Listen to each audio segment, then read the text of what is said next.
بچے اس ویڈیو سے دور رہیں۔ اگر تم 15 سال کی تھی تو شادی ہی نہ کرتی، میں تو سہاگ رات مناؤں گا۔ مجھ سے اب اور صبر نہیں ہوتا، میں تمہیں سکھاؤں گا کہ سہاگ رات کیسے مناتے ہیں۔ وہ روتی رہی، لیکن اگر 15 سال کی تھی تو شادی ہی نہ کرتی، میں تو سہاگ رات مناؤں گا، میں آپ کی لاڈلی بھانجی کو نہیں بخشوں گا۔ بلال روم میں داخل ہوا۔ چھوٹی سی دلہن کو دیکھتے ہی بلال خباثت سے مسکرایا اور جھٹکے سے اپنی باہوں میں بھرتا اس کی گردن پر شدتیں نچھاور کرنے لگا۔ بلال بھائی، یہ گندی حرکتیں کیوں کر رہے ہیں؟ بھائی کہنے پر وہ تپ گیا۔ اب یہ بتاتا ہوں میاں اور بھائی میں کیا فرق ہوتا ہے۔ بلال نے اس کی کرتی کو اتارتے اس کی دھڑکنوں پر رات کے تقریباً 2 بجے بلال گھر میں داخل ہوا۔ اپنی نئی نویلی دلہن کو چھوڑ کر وہ اپنے دوستوں کے ساتھ چلا گیا تھا اور ابھی اس کے دوستوں نے اس کی جان چھوڑی تھی تو وہ گھر آ گیا۔ اس وقت اس کا ارادہ اپنے کمرے میں جانے کا تھا، جہاں اس کی بیوی سجی سنوری شاید ابھی تک اس کا انتظار کر رہی تھی۔ بلال اچھی طرح جانتا تھا وہ کس قدر فرما بردار ہے، اور بلال اسے بول کر گیا تھا کہ میرے آنے تک دلہن کے روپ میں ہی بیٹھنا، اور اب بلال مسکراتے ہوئے اپنے کمرے کی طرف جانے لگا جب اس کے قدم تھمے۔ فرزانہ بیگم نے اسے پکارا، بلال بیٹا میری بات سنو۔ اس نے مڑ کر فرزانہ بیگم کی طرف دیکھا اور مسکراتے ہوئے جا کر ان کے پاس بیٹھ گیا۔ جی اماں سائیں بولیں۔ اس کے چہرے پر ایک نرم سی مسکراہٹ چھائی ہوئی تھی۔ دیکھو بلال، یہ مجھے تم سے بہت ضروری بات کرنی ہے، فرزانہ بیگم نے بہت نرمی سے کہا۔ جی اماں سائیں بولیں۔ ان کے چہرے پر چھائی ہوئی سنجیدگی اس بات کی گواہی دے رہی تھی جیسے انہوں نے کوئی بہت ضروری بات کرنی ہو، جبکہ وہ اس وقت کمرے میں جانا چاہتا تھا۔ اپنی نئی نویلی دلہن کو دیکھنے کے لیے وہ بہت بے تاب تھا۔ اس کا دل بڑی شدت سے دھڑک رہا تھا۔ وہ جانا چاہتا تھا لیکن اس کی اماں سائیں نے روک لیا۔ وہ ان کے پاس بیٹھ گیا۔ بلال بیٹا، میں جانتی ہوں تم ایک مرد ہو اور مرد کو اپنے جذبات پر قابو پانا بہت مشکل ہوتا ہے، خاص کر تب جب اس کے پاس ایک حلال اور پاکیزہ رشتہ موجود ہو، اس کی بیوی اس کے کمرے میں موجود ہو۔ وہ خود پر کبھی قابو نہیں پا سکتا، لیکن میں تمہیں بس اتنا کہوں گی کہ ایمان ابھی بہت چھوٹی ہے۔ تمہیں معلوم ہے وہ محض 15 سال کی ہے، تو تم اس کے ساتھ کسی قسم کا تعلق قائم نہیں کرو گے، بلکہ تم اس سے دور رہو گے۔ میں تمہاری جنونی کیفیت سے اچھی طرح واقف ہوں۔ دیکھو ایمان مجھے بہت پیاری ہے، میری بھانجی ہے، اور تمہاری بیوی بننے کے لیے بھی اس وجہ سے تیار ہوئی تھی کیونکہ میں نے اس کی ماں کو یقین دلایا تھا کہ بلال اس کے ساتھ محبت سے پیش آئے گا، محبت کے ساتھ رکھے گا۔ تو تمہیں ایسا سلوک ایمان کے ساتھ نہیں کرنا جیسا تم اپنی پہلی والی بیوی کے ساتھ کرتے تھے۔ فرزانہ بیگم بہت محبت سے اس کے بالوں میں ہاتھ پھیرتے ہوئے اسے سمجھا رہی تھیں، جبکہ بلال کی پیشانی پر بل نمودار ہوئے۔ کیا مطلب ہے اماں سائیں؟ اگر اتنی ہی وہ چھوٹی لڑکی تھی تو آپ نے میری اس کے ساتھ شادی کیوں کروائی؟ آپ نے مجھے کتنی مشکل سے اس شادی کے لیے منایا تھا۔ میں نے کہا تھا کہ شادی کے بعد میری مرضی ہوگی، میں جو کروں گا مجھے روک نہیں سکیں گی، اور آپ میاں بیوی کے درمیان کبھی نہیں آ سکتی۔ آپ کبھی یہ نہیں کہہ سکتی کہ مجھے اپنی بیوی سے دور رہنا چاہیے یا کیا کرنا چاہیے۔ ہم میاں بیوی کا معاملہ ہے۔ فرزانہ بیگم حیرت سے اس کی طرف دیکھ رہی تھیں۔ وہ جانتی تھیں کہ اسے غصہ آیا ہوا ہوگا، لیکن اس قدر غصہ آیا ہوا ہوگا اس کا فرزانہ بیگم کو بالکل اندازہ نہیں تھا۔ دیکھو بیٹا، اتنا غصہ مت کرو۔ وہ بلال کو ابھی پکار ہی رہی تھی کہ بلال وہاں سے غصے میں اٹھ کر کمرے کی طرف آ گیا۔ اس کے چہرے پر دنیا جہان کی سنجیدگی چھائی ہوئی تھی۔ کمرے میں داخل ہوتے ہی اس نے بہت زور سے کمرے کا دروازہ بند کیا۔ ایمان جو کہ دلہن کے روپ میں بیڈ پر بیٹھی ہوئی تھی، اب تو بیٹھ کر اس کی کمر بھی اکڑ چکی تھی۔ بلال کو دیکھتے ہی اس نے گہری سانس لی اور بے ساختہ ہی اس کے لبوں پر مسکراہٹ بکھر گئی۔ بلال جو تھوڑی دیر پہلے تک اس کے ساتھ بہت محبت سے بات کر گیا تھا، اب اس کے چہرے پر دنیا جہان کی سنجیدگی اور غصہ چھایا ہوا تھا۔ اس کے سامنے آ کر بیٹھ گیا۔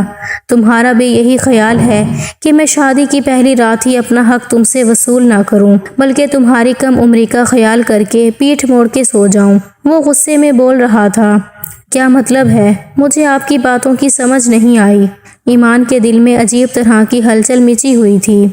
سامنے بیٹھا ہوا شخص بہت حسین تھا اور نہ جانے کیوں اسے بہت خوبصورت بھی لگ رہا تھا۔ بار بار دل اس کی طرف مائل ہو رہا تھا۔ لیکن یوں بلال کا غصے میں بات کرنا ایمان کو بالکل بھی اچھا نہیں لگ رہا تھا۔ بلال کیا ہوا ہے؟ آپ کو غصہ کیوں آیا ہوا ہے؟ وہ معصوم بچوں کی طرح سوال کر رہی تھی۔ دیکھو لڑکی، تمہیں اچھی طرح معلوم ہے یہ شادی کی رات کیا ہوتا ہے، کبھی بھی اپنے حق سے پیچھے نہیں ہٹ سکتا۔ میں اپنا حق تم سے وصول کرنا چاہتا ہوں۔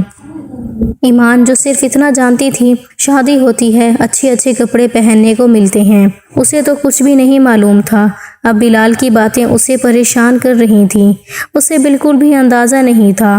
بلال، مجھے آپ کی باتوں کی سمجھ نہیں آ رہی، وہ بار بار بچوں کی طرح بولی۔ اتنی چھوٹی بچی نہیں ہو تمہیں میری بات سمجھ نہ آئے، میں تمہیں پہلے بتا چکا ہوں، اب بھی بتا رہا ہوں، میں اپنے حق سے پیچھے نہیں ہٹوں گا، اس وجہ سے تمہیں مجھے میرا حق دینا ہوگا۔ یہ کہہ کر وہ دھیرے دھیرے اس کی گال پر ہاتھ پھیر رہا تھا۔ اب کی بار ایمان جی جان سے کپ کپائی تھی، اس کے رونگٹے کھڑے ہو چکے تھے۔ اس شخص کا لمس محسوس کرتے ہی اس سے دور ہونے کی کوشش کرنے لگی، لیکن وہ دھیرے دھیرے اس کی جولری اتارنے لگ گیا۔ ابھی بھی وہ گھبرا رہی تھی، پیچھے پیچھے ہونے کی کوشش کر رہی تھی۔ کیا ہو گیا ہے؟ کہاں پیچھے بھاگ کر جانا چاہتی ہو؟ اب تو تم میری بیوی بن چکی ہو، ایسے کیسے میں خود سے تمہیں دور جانے دوں گا؟ اس کی جولری اتارنے کے بعد اس کے دوپٹے کی پنز اتارنے لگا۔ اس کا دوپٹہ سائڈ پہ کر چکا تھا۔ یہ کیا کر رہی ہیں؟ وہ گھبراتے ہوئے اس کے ہاتھوں کو روکنے کی کوشش کرنے لگی تو بلال نے غصے میں اس کے ہاتھوں کو جھٹک دیا۔ خبردار، جو تم نے مجھے روکنے کی کوشش کی، مجھ سے برا کوئی نہیں ہوگا۔ یہ کہہ کر بلال نے اس کے بالوں کو بھی کھول دیا۔ وہ بالکل بکھری ہوئی حالت میں اب اس کے سامنے بیٹھی ہوئی تھی، جولری بھی نہیں تھی۔ ایک لمحے کے لیے بلال اس پر جھکا تو اسے اپنا سانس بند ہوتا ہوا محسوس ہونے لگا۔ اسے سمجھ نہیں آ رہی تھی یہ سب کچھ کیا ہو رہا ہے۔ اسے تو ان سب باتوں کے بارے میں معلوم بھی نہیں تھا جو کچھ بلال کر رہا تھا۔ بلال اس سے دور ہوا تو وہ بالکل ہائپر ہو گئی، گہرے گہرے سانس لے رہی تھی، ایسے لگ رہا تھا جیسے ابھی اس کے ہونٹوں سے خون بہنے لگ جائے گا۔ اس کی لپسٹک پھیل چکی تھی، بلال کے لبوں پر مسکراہٹ بکھر گئی۔ کم عمر لڑکی کے چہرے پر تو کچھ زیادہ ہی خوبصورتی آتی ہے شوہر کی قربت میں، اور یہ تمہارے چہرے پہ بکھرے ہوئے حیا کے رنگ مجھے پاگل کر رہے ہیں۔ یہ کہہ کر اس کی کمر پر ہاتھ رکھتا ہوا اسے مزید اپنے قریب کرنے لگا۔ بلال، یہ آپ کیا کر رہے ہیں؟ مت کریں ایسا پلیز۔ وہ روتے ہوئے بولنے لگی۔ اس کی آنکھوں میں سے موٹے موٹے آنسو اس کی گالوں پر آ چکے تھے۔ یہ آنسو ابھی سے کیوں ضائع کرنے لگ گئی ہو؟ ابھی تو میں نے تمہارے ساتھ کچھ کیا بھی نہیں، تم تو ابھی سے رونے لگ گئی، وہ آتے ہوئے بول رہا تھا۔ اگلے ہی لمحے اس کے اوپر جھکا اور اس کے آنسوؤں کو پینے لگا۔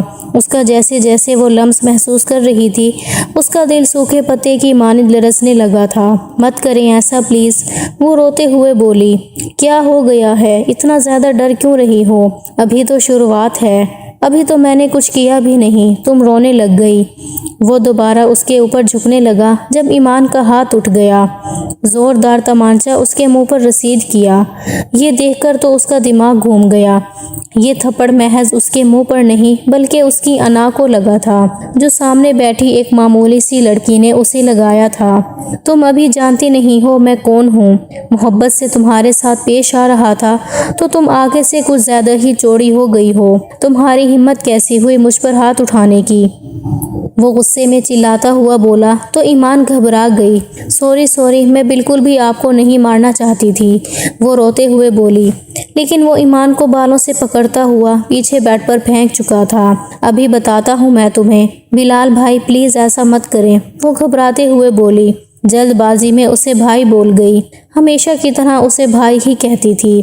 اپنی ماں کے لاکھ منع کرنے کے باوجود، ان کے سمجھانے کے باوجود، ایک دفعہ پھر سے اس کے منہ سے بھائی نکل چکا تھا، اور یہی لفظ سنتے ہی بلال کا دماغ گھوم گیا۔ بھائی، پاگل ہو گئی ہو کیا؟ کیوں اپنے نکاح کو خراب کرنا چاہتی ہو یہ مجھے بھائی بول کر؟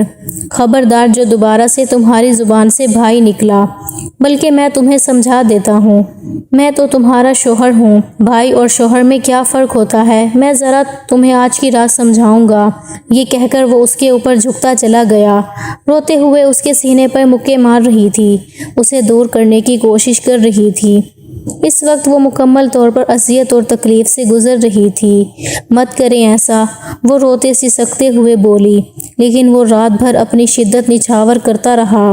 جیسے ہی وہ سویا تو وہ گھبراتے ہوئے اٹھ گئی، آئینے کے سامنے جا کر کھڑی ہو گئی، اپنے آپ کو دیکھنے لگی۔ نہ جانے کتنی دیر تک آئینے میں اپنے آپ کو دیکھتی رہی۔ بیسن کی ٹوٹی کھولے اپنے چہرے پہ چھینٹے مارنے لگی۔ کاجل پھیلا ہوا تھا، آنکھوں کے گرد سیاہ ہلکے پڑ چکے تھے، لپسٹک بھی پھیلی ہوئی تھی۔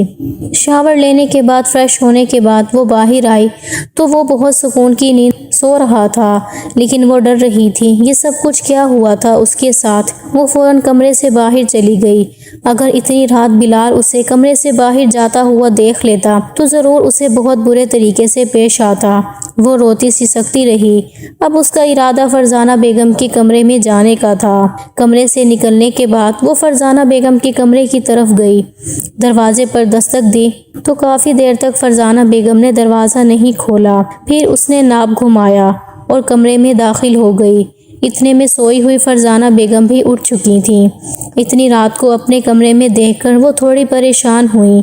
بیٹا تم اتنی رات کو یہاں کیا کر رہی ہو؟ وہ محبت سے اور نرمی سے پوچھنے لگیں۔ وہ روتی ہوئی ان کے سینے سے لگ گئی۔ خالہ جان مجھے ان کے کمرے میں نہیں جانا، وہ بہت برے ہیں خالہ جان۔ آپ نے بولا تھا وہ مجھے محبت سے رکھیں گے، پیار سے میرے ساتھ پیش آئیں گے۔ خالہ جان انہوں نے میرے ساتھ، روتے ہوئے انہیں بتانے لگی، لیکن فرزانہ بیگم نے اسے خاموش کروا دیا اور اسے اپنے پاس بٹھا لیا۔ بیٹا دیکھو یہ تو شوہر کا حق ہوتا ہے نا جو بیوی کو ادا کرنا ہوتا ہے۔ وہ محبت سے ہر چیز کے بارے میں بتانے کی کوشش کر رہی تھیں۔ مجھے نہیں ان کے ساتھ رہنا خالہ جان، پلیز مجھے واپس اماں کے پاس چھوڑائیں، میں ان کے پاس چلی جاؤں گی، مجھے یہاں کی زندگی نہیں چاہیے۔ آپ نے بولا تھا یہاں مجھے کسی چیز کی کمی نہیں ہوگی، غربت بھی نہیں ہوگی، عیاشی ہوگی، سکون ہوگا، مجھے پڑھنے بھی دیں گے، لیکن اتنی اذیت اور تکلیف میں نہیں برداشت کر سکتی، مجھے کچھ بھی نہیں چاہیے۔ وہ ہر چیز کو ٹھوکر مارتے ہوئے سکون کی تلاش میں تھی۔ اسے سکون چاہیے تھا جو اسے نہیں مل رہا تھا۔ بلال کی دی گئی اذیت نے اسے بہت توڑ کے رکھ دیا تھا۔ مجھے آپ کے کمرے میں ہی سونا ہے، مجھے ان کے کمرے میں نہیں جانا، وہ روتے ہوئے بولی تھی۔ فرزانہ بیگم بلال کی طبیعت سے اچھی طرح واقف تھیں۔ اگر اسے پتہ چل جاتا کہ اس کی بیوی اس کے پاس سونے کے بجائے اس کی ماں کے کمرے میں سو رہی ہے تو اس نے ہر چیز کو تہس نہس کر دینا تھا۔ فرزانہ بیگم محبت سے اسے سمجھانے کی کوشش کر رہی تھیں۔ اچھا ٹھیک ہے میں کو سمجھاؤں گی، وہ دوبارہ ایسا نہیں کرے گا تمہارے ساتھ، ابھی پلیز تم اپنے کمرے میں جاؤ۔ وہ اسے کمرے سے نکالنے کی کوشش کر رہی تھی، لیکن وہ بھی ضدی تھی۔ نہیں خالہ جان مجھے نہیں جانا ان کے کمرے میں، وہ پھر سے میرے ساتھ، یہ کہہ کر وہ بہت شدت سے رونے لگی۔ بیٹا تمہیں ایک بات کی سمجھ کیوں نہیں آتی؟ ابھی بھی بچوں کی طرح ضد کر رہی ہو، اسے بلال کے کمرے میں نہیں جانا۔ اب کی بار فرزانہ بیگم نے غصے میں اس کے بازو کو دبوچا، کہنے لگی تمہیں ایک بات کی سمجھ کیوں نہیں آتی؟ محبت کی زبان تو تم سمجھتی نہیں ہو، بلال تمہارا شوہر ہے ایمان۔ فرزانہ بیگم سے اس کے اس رویے کی بالکل امید نہیں تھی۔ کتنے غصے میں فرزانہ بیگم نے اس کے ساتھ بات کی تھی۔ وہ جلدی سے کمرے سے باہر چلی گئی۔ اس وقت اس کے قدم واپس بلال کے کمرے کی طرف تھے۔ وہ جب کمرے میں آئی تو بلال سکون کی نیند سو رہا تھا، لیکن وہ بیڈ پر کسی قیمت پر بھی سونا نہیں چاہتی تھی۔ اس وجہ سے جا کر صوفے پر سونے کے لیے لیٹ گئی، لیکن نیند نہیں آ رہی تھی۔ دل بہت بری طرح سے دھڑک رہا تھا۔ بار بار بلال کی حرکتیں اس کی آنکھوں کے سامنے آ رہی تھیں۔ اس نے اپنے دوپٹے کو اپنی مٹھی میں دبوچا ہوا تھا اور اپنی ہچکیاں کنٹرول کرنے کی کوشش کر رہی تھی۔ اگر اس وقت بلال جاگ جاتا تو ضرور اس کے ساتھ بہت برا پیش آتا۔ رات بھر وہ چین کی نیند نہیں سو سکی تھی۔ نہ جانے کب اس پر نیند کی دیوی مہربان ہوئی تو وہ نیند کی وادیوں میں چلی گئی۔ صبح بلال کی آنکھ کھلی تو بیڈ کے دوسری طرف دیکھا، وہاں پر وہ نہیں سو رہی تھی۔ اس کی نگاہیں فوراً صوفے پر گئیں جہاں پر آڑی ترچھی سو رہی تھی۔ اس کے سونے کا طریقہ ایسا تھا جسے دیکھ کر کوئی بھی مرد بہک سکتا تھا، ایسے وہ آڑی ترچھی لاپرواہ سی سو رہی تھی۔ بلال دھیرے دھیرے چلتا ہوا اس کے پاس آیا، اس کے حسین چہرے کی طرف دیکھنے لگا، پھر اس کے آڑے ترچھے وجود کی طرف دیکھنے لگا۔ بے ساختہ ہی لبوں پر مسکراہٹ بکھر گئی۔ کتنی معصوم ہو تم، تمہاری عمر کی لڑکیوں کو اس قدر چلاک دیکھی ہے میں نے۔ ہر چیز کے بارے میں علم ہوتا ہے، ابھی تک تمہیں یہ نہیں پتا کہ میاں بیوی کا رشتہ کیا ہوتا ہے۔ تمہیں تو ابھی میاں بیوی کے رشتے کے بارے میں ہی نہیں پتا۔ وہ اس کی گال پر دھیرے دھیرے ہاتھ پھیر رہا تھا۔ نیند میں ایک انجانا سا لمس محسوس کر کے اس کی آنکھ کھل گئی۔ وہ گھبراتے ہوئے بلال کی طرف دیکھنے لگی۔ وہ اپنے گھٹنوں کو سینے کے ساتھ لگاتے ہوئے پیچھے پیچھے ہونے لگی۔ میرے پاس مت آئیے گا، وہ گھبراتے ہوئے بولی۔ اس کی آنکھوں میں نمی تیرنے لگی۔ کیا ہو گیا ہے میری جان؟ تم تو اتنا زیادہ ڈر رہی ہو، اتنا زیادہ خوف کھا رہی ہو۔ ابھی تو ایک رات میں تمہارے پاس آیا ہوں۔ یہ کہہ کر وہ ایک دم سے اس کے پاس آ گیا، اپنے قریب کر چکا تھا۔ اسے اپنے قریب کرنے لگا۔ یہ آپ کیا کر رہے ہیں؟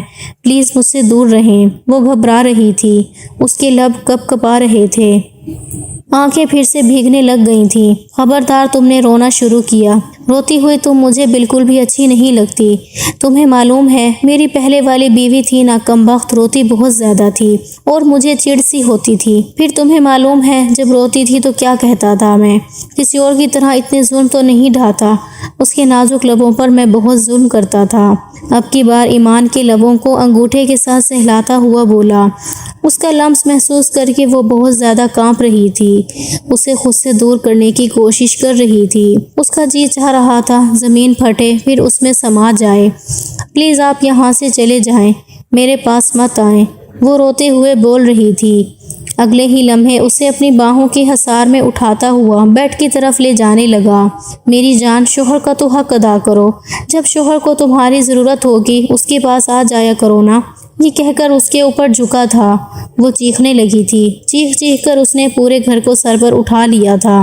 اب کی بار تو بلال بھی پریشان ہو گیا تھا، اسے یوں چیختا ہوا دیکھ کر فوراً اس سے دور ہوا۔ پاگل ہو گئی ہو کیا؟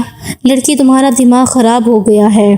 اس کی چیخیں سن کر فرزانہ بیگم بھی آ گئیں۔ دروازے پر دستک دیتی ہوئی بولی، بیٹا سب ٹھیک تو ہے نا؟ وہ دروازے پر مسلسل دستک دیے جا رہی تھیں۔ بلال شرمندگی سے خون خوار نگاہوں سے سامنے بیٹھی ہوئی لڑکی کی طرف دیکھ رہا تھا۔ بلال کا بس نہیں چل رہا تھا کہ اس کے ساتھ کچھ کر دیتا۔ اماں سائیں کچھ بھی نہیں ہوا، بس آپ کی بھانجی کا دماغ خراب ہو گیا ہے، وہی ٹھکانے لگا رہا ہوں، وہ غصے میں بولا، اس کے لبوں پر ہاتھ رکھتا ہوا اسے پیچھے ٹیک راؤنڈ سے لگا چکا تھا اور وہ اس کا سانس بند ہو رہا تھا۔ ایسے لگ رہا تھا جیسے ابھی آنکھیں ابل کر باہر آ جائیں گی۔ آنکھوں میں سے پانی بہہ رہا تھا، سانس بند ہو رہا تھا۔ اس کے ہاتھ کو اپنے منہ سے ہٹانے کی کوشش کر رہی تھی۔ اس نے جیسے ہاتھ ہٹایا، ایمان گہرے گہرے سانس لینے لگی۔ جلدی سے فریش ہو کر آ جاؤ، اس کے بعد نیچے جانا ہے، رات کو ولیمہ بھی ہے، ابھی سب ناشتے پہ ہمارا انتظار کر رہے ہوں گے۔ وہ غصے میں بولا تو اس نے اس بات میں سر ہلا دیا۔ تھوڑی دیر بعد وہ دونوں نیچے آئے۔ ایمان کے چہرے پر 12 بجے ہوئے تھے، بالکل اداسی چھائی ہوئی تھی۔ اس کے چہرے سے یوں محسوس ہو رہا تھا جیسے وہ بہت زیادہ اذیت اور تکلیف سے گزری ہو۔ کہیں سے بھی وہ ایک دن کی دلہن نہیں لگ رہی تھی۔ اس کی آنکھوں میں سے بہنے والے موٹے موٹے آنسو اس بات کی گواہی دے رہے تھے کہ وہ کتنی اذیت اور تکلیف سے گزری ہے۔ وہ ناشتہ بھی بہت بے دلی کے ساتھ کر رہی تھی۔ ایمان بھابی کیا ہوا ہے؟ آپ ٹھیک تو ہیں نا؟ ہانیہ نے مسکراتے ہوئے پوچھا۔ ہانیہ جو کہ بلال کے چچا کی بیٹی تھی، گھور گھور کر بلال کو دیکھتے ہوئے ایمان سے پوچھ رہی تھی، لیکن ایمان نے کسی بات کا کوئی جواب نہیں دیا۔ اس کے بعد تھوڑا سا ناشتہ کرنے کے بعد ہی کمرے میں آ گئی۔ رات ولیمے کے فنکشن میں سبھی لوگ چاند سورج کی جوڑی کہہ رہے تھے تو کچھ بہت زیادہ باتیں بنا رہے تھے۔ اتنی چھوٹی عمر کی لڑکی کے ساتھ شادی کرنے کی کیا ضرورت تھی؟ پہلے والی بیوی پر بھی اتنا ظلم کرتا تھا، اس پر بھی ظلم کرے گا۔ یہ ساری باتیں سن سن کر بلال کو غصہ آ رہا تھا۔ کچھ لوگ تو یہ کہہ رہے تھے بہت جلد یہ لڑکی بلال کو چھوڑ کے چلی جائے گی کیونکہ یہ معصوم سی بچی بہت زیادہ حسین ہے۔ کہاں بلال اتنا بڑا، یہ تو اس کی آدھی عمر کی ہے۔ ساری باتیں بلال کے دماغ کو گھما رہی تھیں۔ بلال کا بس نہیں چل رہا تھا یہ باتیں کرنے والے لوگوں کی زبانیں کھینچ لے۔ ولیمے کے فنکشن کے بعد وہ کمرے میں آئی تو اس کے پیچھے پیچھے ہانیہ بھی آ گئی۔ ایمان میری بات سنو۔ اس نے نگاہیں اٹھا کر ہانیہ کی طرف دیکھا۔ ایمان دیکھو بلال بھائی غصے کے بہت تیز ہیں، بہت زیادہ غصہ کرنے والے ہیں۔ تمہیں معلوم ہے بلال بھائی کی پہلے والی بیوی میری آپی تھی، اور میری آپی نے جتنی اذیتیں اور تکلیفیں برداشت کی ہیں میں نہیں چاہتی تم برداشت کرو۔ تمہیں بلال کے ساتھ لڑنا ہوگا اپنے حق کے لیے، تبھی تم یہاں سکون سے رہو گی، ورنہ وہ شخص تمہیں اپنے پاؤں کی جوتی بنا کر رکھے گا۔ میری آپی کے ساتھ بھی ویسا ہی کرتا تھا۔ ایمان اس کی طرف دیکھ رہی تھی جو محبت سے اسے سمجھائے جا رہی تھی۔ ایمان اس کی کوئی بات کا جواب نہیں دے رہی تھی کیونکہ اس کی خالہ جان نے اس کے ساتھ ایسا کیا تھا اور کسی کی باتوں پر بھلا کیا دھیان دیتی۔ ہانیہ جیسے ہی کمرے سے باہر نکلی دروازے کے سامنے بلال کھڑا ہوا تھا، خونخوار نگاہوں سے ہانیہ کو دیکھ رہا تھا۔ دروازے کے سامنے بلال کو کھڑا دیکھ کر ہانیہ تھوڑی پریشان ہوئی، پھر فوراً وہاں سے آگے چلی گئی۔ بلال غصے میں کمرے میں داخل ہوا، اس کے کندھوں سے پکڑ کر پیچھے دیوار کے ساتھ لگاتا ہوا بولا، وہ تمہیں کیا پٹیاں پڑھا کر گئی ہے؟ میری بیوی ہوتے ہوئے میرے خلاف باتیں سنتے ہوئے تمہیں ذرا شرم نہیں آئی؟ کیا تم نے اسے بولا ہے بتاؤ مجھے کہ میں تم پہ ظلم کرتا ہوں، اذیت اور تکلیف دیتا ہوں؟ وہ غصے میں اس کے جبڑے کو دبوچتا ہوا پوچھ رہا تھا۔ نہیں نہیں ایسا کچھ بھی نہیں ہوا۔ وہ پریشان ہو چکی تھی۔ میرے ساتھ جھوٹ بولنے کی ضرورت نہیں، نہ ہی ڈرامے لگانے کی، میں تم جیسی لڑکیوں کے بارے میں اچھی طرح جانتا ہوں۔ وہ باتیں کر رہی تھی، اذیت اور تکلیف دیتا ہے، تم نے بھی ایسے ہی کیا ہوگا۔ وہ غصے میں بولا، نہیں آپ کو کوئی غلط فہمی ہوئی ہے۔ وہ روتے ہوئے بول رہی تھی، اب کی بار بلال کی دی گئی اذیتیں اور تکلیفیں برداشت نہیں کر سکتی تھی، اس وجہ سے بار بار بلال کو کہہ رہی تھی۔ اس نے کچھ نہیں کیا، ایک دفعہ پھر سے پکڑ کر بیڈ پر دھکا دے چکا تھا۔ بلال نہیں، میں یہ سب کچھ برداشت نہیں کر سکتی، آپ ایسا کیوں کرتے ہیں؟ وہ روتے سسکتے ہوئے بولی۔ اب کی بار پھر سے اس کے کان میں خالہ جان کی باتیں گونج رہی تھیں، یہ شوہر کا حق ہوتا ہے، ایسے اس کے حق سے محروم نہیں رکھتے۔ وہ اپنے تمام تر حق وصول کرتا ہوا کمرے سے باہر چلا گیا۔ ایمان تو یوں تھی جیسے کاٹو تو بدن میں لہو نہ ہو، بالکل پیلی پڑ چکی تھی، اپنے گھٹنوں کے گرد بازو لپیٹے بہت بری طرح سے روئے جا رہی تھی۔ اس کی سسکیاں کمرے میں گونج رہی تھیں، رات بھر روتی رہی تھی۔ رات بھر بلال گھر نہیں آیا تھا۔ بلال یار کیا مسئلہ ہے؟ یہاں پر بیٹھے رہنے کا ارادہ ہے کیا؟ آج تو نے واپس گھر نہیں جانا؟ بلال سگریٹ پہ سگریٹ پیے جا رہا تھا۔ ولید کی بات سن کر ایک لمحے کے لیے اس کے ہاتھ رکے۔ اس نے ولید کی طرف دیکھا۔ ولید تمہیں ایک بات بتاتا ہوں۔ بتاؤ۔ ولید نے ناسمجھی کے عالم میں اس کی طرف دیکھا۔ ہاں بولو کیا بات کرنی ہے؟ ولید نے مسکراتے ہوئے پوچھا۔ دیکھ تو بھابھی کو چھوڑ کر آ گیا ہے، مجھے بالکل بھی اچھا نہیں لگ رہا، ایسے نہیں کرنا چاہیے۔ جو لڑکی اپنے ماں باپ سب کچھ چھوڑ کر آپ کی خاطر آتی ہے، آپ اس کے ساتھ آگے سے ایسا سلوک کریں گے، یہ تو بہت غلط ہوتا ہے۔ ولید اسے سمجھانے کی کوشش کر رہا تھا۔ بلال کہنے لگا، تمہیں معلوم ہے وہ محض 15-16 سال کی بچی ہے، اس کے پاس جاتے ہوئے مجھے عجیب سا محسوس ہوتا ہے، لیکن اس کے باوجود میں اسے اذیت و تکلیف دے چکا ہوں، اب اس کا سامنا کرنے کی بھی ہمت نہیں ہے، دل چاہ رہا ہے۔ ولید حیرت سے اس کی طرف دیکھنے لگا، تو پاگل ہو گیا ہے کیا؟ دماغ خراب ہو گیا ہے؟ ایک تو نے اسے اتنی اذیت اور تکلیف دی، وہ معصوم بچی ہے، اور اب تم جانا بھی نہیں چاہتا۔ یار کیا کر رہا ہے؟ تجھے معلوم ہے میں نے تانیہ کو بھی اپنی انہی باتوں کی وجہ سے کھویا ہے، اسے بھی یوں ہی اذیت اور تکلیف دیتا تھا، جنونی محبت کرتا تھا، میں نے اسے کھو دیا۔ ولید نے اس کی طرف دیکھا، تجھے آج بھی یہی لگتا ہے کہ تانیہ تیری وجہ سے مری ہے؟ ولید نے اس بات میں سر ہلا دیا، تیرا دماغ خراب ہو چکا ہے کہ تو ایسی فضول باتیں سوچے جا رہا ہے۔ دیکھ پریشان ہونے کی، کسی قسم کی ٹینشن لینے کی ضرورت نہیں ہے، جاؤ جا کر اس سے معافی مانگو، سوری کرو، اسے مزید اور تکلیف مت دو، کیوں خود کو بھی گنہگار کر رہے ہو اور اس معصوم کو بھی اذیت اور تکلیف دے رہے ہو؟ وہ چھوٹی بچی ہے، تم پاگل ہو، محض 15 سال کی بچی کے ساتھ تم نے۔ اس سے آگے ولید کچھ بولا نہیں تھا۔ یار میں کیا کروں، میرے گھر والوں کو سوچنا چاہیے تھا، انہوں نے میرا اس کے ساتھ رشتہ طے کر دیا۔ میں نے اماں کو لاکھ منع کیا، مجھے اس معصوم بچی کے ساتھ شادی نہیں کرنی، لیکن انہوں نے زبردستی مجھے اس کے پلو کے ساتھ باندھ دیا۔ تو میں کیا کر سکتا تھا؟ ولید نے اس کے کندھوں سے پکڑ کر اسے محبت سے کہا، دیکھو بلال، میں جانتا ہوں تم غصے کے تیز ہو، لیکن اس معصوم کو اذیت اور تکلیف مت دینا۔ چلو اب تم جاؤ۔ یہ کہہ کر اسے بھیج دیا۔ رات کا کون سا پہر تھا۔ بلال جب واپس گھر آیا تو وہ وہیں بیڈ پر ڈری سہمی سی سو رہی تھی۔ اس کی آنکھوں میں بالکل خوف واضح نظر آ رہا تھا۔ بلال نے اسے پکڑ کر اپنی باہوں کے حصار میں قید کیا۔ ایک نرم سا لمس محسوس کر کے اس کی باہوں کے حصار میں جاتے ہی فوراً سے اس کی آنکھ کھل گئی، لیکن بلال نے اسے نہیں بولنے دیا۔ بلال آپ پلیز مجھے کچھ مت کہیے گا، پلیز۔ پھر روتے ہوئے بولنے لگی۔ بلال کہنے لگا، نہیں کچھ بھی نہیں کہوں گا، یہ کہہ کر اس کی پشت کو سہلا رہا تھا۔ بلال اب پھر ویسے ہی کریں گے نا میرے ساتھ جیسے آپ نے پہلے کیا تھا، پلیز اب مت کیجیے گا، میں نہیں برداشت کر سکوں گی، میری برداشت جواب دے چکی ہے۔ وہ سسکتے ہوئے بول رہی تھی، اب مجھے کس کی سزا دے رہے ہیں؟ جو گناہ میں نے کیا ہی نہیں، مجھے اس کی سزا دے رہے ہیں۔ وہ بہت بری طرح سے رو رہی تھی، اسے دل میں خوف سا بیٹھا ہوا تھا۔ بلال نے اس کے ساتھ کیا کر دینا ہے؟ اب پھر سے وہی اذیت اور تکلیف دے رہا تھا۔ وہ خوف میں مبتلا ہو چکی تھی، لیکن رات بھر بلال نے اس کے ساتھ کچھ بھی نہیں کیا۔ صبح بلال کی آنکھ کھلی تو وہ کمرے میں موجود نہیں تھی۔ بلال پریشان ہو گیا، اسے کمرے میں نہ پا کر سارے گھر میں اسے ڈھونڈنے لگا۔ نیچے آیا تو فرزانہ بیگم کچن میں کھانا لگا رہی تھیں۔ ملازمہ بھی وہاں کھڑی تھی۔ مجھے وہ کہیں نظر نہیں آ رہی، کہاں چلی گئی ہے؟ وہ آ کر ان کے پاس بیٹھا تو فرزانہ بیگم کے چہرے پر غصہ آیا ہوا تھا۔ پتہ نہیں کہاں چلی گئی، صبح سے میں نے بھی ملازمہ کو کہا ہوا ہے کہ اسے ڈھونڈو۔ ملازمہ جب تمہیں اٹھانے گئی تھی تو وہ کمرے میں موجود نہیں تھی، بلکہ تم اکیلے ہی تھے۔ نہ جانے تمہاری بیوی کہاں چلی گئی، مجھے تو ایسے لگ رہا ہے جیسے کسی کے ساتھ بھاگ گئی ہو۔ اپنی ماں کی بات سن کر بلال کہنے لگا، کیا مطلب ہے بھاگ گئی ماں؟ وہ معصوم تھی، چھوٹی ہے، کس کے ساتھ بھاگے گی؟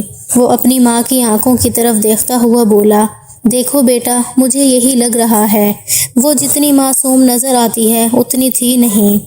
باقی آپ سب آ چکے ہیں، دھیرے دھیرے سب سے پوچھ رہا تھا۔ تانیہ کہنے لگی، کیا مطلب بلال بھائی، کیسے وہ آپ کو چھوڑ کے جا سکتی ہے؟ وہ تو معصوم تھی، میں نہیں مان سکتی کہ وہ کہیں جا سکتی ہے۔ تانیہ نے چچی جان کی طرف دیکھتے ہوئے کہا، اچھا ہوا بیٹا وہ تمہاری زندگی سے چلی گئی، ویسے بھی وہ تمہارے ساتھ نہیں رہنا چاہتی تھی۔ بلال اپنی ماں کی طرف دیکھ رہا تھا جو اپنی بھانجی کے بارے میں ایسا بول رہی تھیں۔ بلال اسے ڈھونڈ ڈھونڈ کر پاگل ہو چکا تھا، اس کے گھر میں بھی پتہ کروا چکا تھا، لیکن کہیں نہیں مل رہی تھی۔ اب تو بلال کا دماغ گھوم چکا تھا۔ رات کا کون سا پہر تھا، وہ کمرے میں بیٹھا مسلسل سگریٹ پیے جا رہا تھا۔ دن میں اسے اتنی عجیب سی بری عادت ہو گئی تھی، اس کے بغیر بلال کو چین سکون نہیں مل رہا تھا۔ اسے ڈھونڈ ڈھونڈ کر رات کے وقت تانیہ کے کمرے میں داخل ہو گیا۔ مسکراتے ہوئے بولی، میں جانتی ہوں تمہاری بیوی کہاں ہے۔ بلال نے غصے سے ایک دم سے اس کی طرف دیکھا، کیا مطلب ہے تم جانتی ہو کہاں ہے؟ مجھے بتاؤ۔ وہ پاگلوں کی طرح کہنے لگا، کیا ہو گیا ہے؟ اتنی زیادہ جلدی کیوں لگ گئی ہے اپنی بیوی کے بارے میں جاننے کی؟ میں نہیں چاہتی کہ جیسے میں نے اپنی آپی کو کھو دیا ہے اس معصوم بچی کو بھی کھو دیں۔ بلال نے غصے میں اس کی طرف دیکھا، تم اچھی طرح جانتی ہو میں نے تمہاری آپی کو نہیں مارا، میں نے کچھ بھی نہیں کیا، بلا وجہ کیوں تم مجھ پہ شک کرتی ہو کہ میں نے اس کی جان لی تھی یا میں نے اسے مارا تھا؟ بلال غصے میں بولا، نہیں میں بھلا کیوں بلا وجہ شک کروں گی یا بلا وجہ پوچھوں گی جب ظاہر ہے کہ مجھے معلوم ہے آپ نے نہیں مارا۔ بلال حیرت سے اس کی طرف دیکھنے لگا، کیا مطلب ہے؟ تم حقیقت جانتی ہو، تمہیں سب کچھ پتا ہے، تو اب تمہیں یہ بھی پتا ہے کہ میری بیوی کہاں گئی ہے؟ بتاؤ مجھے، میں پاگل ہوئے جا رہا ہوں۔ میں تمہاری آپی سے محبت کرتا تھا اور ایمان سے بھی محبت کرتا ہوں، ایمان کو کھونا نہیں چاہتا۔ وہ پریشانی کے عالم میں بول رہا تھا، آپ کو پتا ہے آپ کی بیوی اسٹور روم میں بند ہے، آپ کی پہلی والی بیوی مطلب میری آپی بھی اتنے دن سے غائب رہی تھیں۔ وہ کہیں اور نہیں بلکہ اسٹور روم میں ہی بند تھیں۔ وہ حیرت سے سامنے دیکھنے لگا۔ یہ تم کیا بکواس کر رہی ہو؟ بلکہ یہ حقیقت ہے۔ آپ کی بیویوں کی دشمن آپ کی ماں ہے۔ یہ سب کچھ آپ کی ماں کر رہی ہیں۔ وہ حیرت سے سامنے دیکھنے لگا۔ کیا فضول بکواس کر رہی ہو؟ وہ غصے میں بولا تھا۔ اس کے بعد وہ اسٹور روم کی طرف گیا۔ سامنے ایمان بکھرے ہوئے حلیے میں پڑی تھی۔ اس کی آنکھوں میں خوف تھا۔ پسینے سے اس کے چہرے پر بال چپکے ہوئے تھے۔ فرش پر پڑی ہوئی تھی۔ وجود بالکل بے جان سا لگ رہا تھا۔ اس نے اپنی باہوں میں ہی اٹھا لیا، اسے لے کر کمرے میں آ گیا۔ اتنے میں فرزانہ بیگم بھی کمرے میں آ گئی۔ کہنے لگی، کہاں سے یہ لڑکی منہ کالا کروا کر آئی ہے؟ اس نے حیرت سے اپنی ماں کی طرف دیکھا۔ یہ سب کچھ جاننے کے باوجود بھی اس سے سوال کر رہی تھی۔ بس ماں، اتنی زیادہ آپ کے اندر نفرت اس معصوم کے لیے پائی جاتی ہے، مجھے بالکل اندازہ نہیں تھا کہ آپ اس کے ساتھ ایسا کریں گی۔ وہ حیرت سے اپنی ماں کی طرف دیکھتا ہوا بولا، کیا مطلب ہے؟ میں نے کیا کیا؟ اماں مجھے صاف بتا دیں، آپ کو میری بیویوں کے ساتھ کیا مسئلہ ہے؟ آپ نے کیوں اس کے ساتھ یہ کیا؟ مجھے حقیقت بتائیں۔ وہ اپنی ماں سے پوچھنے کی کوشش کر رہا تھا۔ پہلے پہل تو نہیں مان رہی تھیں، پھر غصے میں کہنے لگی، ہاں میں نے ہی کیا ہے، کیونکہ میں تمہاری سوتیلی ماں ہوں۔ جب تم پیدا ہوئے تھے تمہاری ماں کا انتقال ہو گیا تھا۔ تمہاری وجہ سے مجھے تمہارے باپ کے ساتھ شادی کرنی پڑی۔ وہ ساری نفرت اور انتقام میں تم سے اور تمہاری بیویوں سے پورا کرتی ہوں۔ میری جوانی تمہاری وجہ سے برباد ہو گئی تھی۔ وہ غصے میں بول رہی تھی۔ بلال حیرت سے اپنی اماں سائیں کی طرف دیکھ رہا تھا، جن کے ساتھ وہ بہت محبت کرتا تھا۔ اس نے اپنی محبت میں کوئی کمی نہیں چھوڑی تھی، اور آج اپنی ماں کی یہ حرکت دیکھ کر وہ حیران ہوا تھا۔ مطلب کہ انہوں نے اپنی بھانجی کو بھی نہیں بخشا تھا۔ سب سے اس قدر وہ نفرت کرتی تھی۔ بلال کہنے لگا، ٹھیک ہے، آپ کو اتنی ہی پرابلم ہے تو میں اپنی بیوی کو یہاں سے لے کر کہیں دور چلا جاتا ہوں۔ اس کے بعد بلال سے بات کرنا بھی بند کر دی۔ بلال اپنی ماں سے بات تک نہ کرتا تھا۔ وہ بے چین رہنے لگی تھی۔ لیکن بلال نے بھی کہہ دیا تھا، میں پہلے بھی اپنی بیوی کو آپ کی وجہ سے کھو چکا ہوں، اب نہیں کھونا چاہتا۔ ایمان کا خیال رکھنے لگ گیا تھا، اس سے محبت کرنے لگ گیا تھا۔ وقت کے ساتھ ساتھ اس کی اماں سائیں بھی ٹھیک ہو گئیں۔ بلال کو احساس ہی نہ ہوا کہ ایمان سے اتنی محبت کرنے لگ گیا ہے۔ اس کی ہلکی سے ہلکی اذیت اور تکلیفیں نہیں دیکھ سکتا تھا، بس اس سے محبت کرتا تھا۔ ایمان کو حیرت ہوتی تھی۔ آہستہ آہستہ ایمان بھی اس کے ساتھ اٹیچ ہو گئی۔